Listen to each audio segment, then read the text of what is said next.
Какво ни учи Венера за любовта? Венера управлява три знака – Телец, Везни и Рибите. Прави впечатление колко много хора възприемат стабилността в любовта и това да ти показвам, че съм там за теб, че те харесвам съвсем открито и ясно с нещо скучно. Възприемаме другия, сякаш ни е под нивото, защото ни е вързан в кърпа и там не ми е интересно. А Венера в Телец ни учи именно на тази любов, която е толкова скромна и стабилна.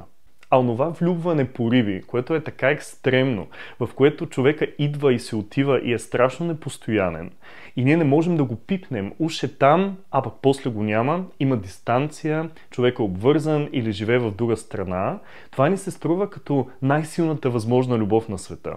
Има и трети начин в астрологията, по който може да изглежда любовта, а именно в знака на Везните, там където са сериозните партньорски отношения.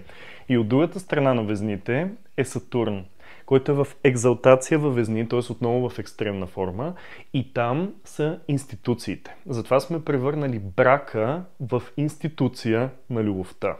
Там, където трябва да правим компромиси, където другия се превръща в огледало на нас. Там, където ще те обичам и в добро, и в зло, и в радост, и в болест, и винаги ще бъда до теб, независимо какво.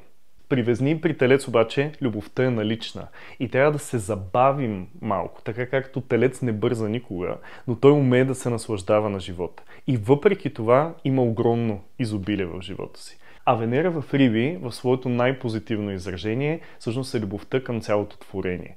Там, където мога да се напасна към всеки един човек, към всеки един партньор и да обичам целия свят като част от себе си.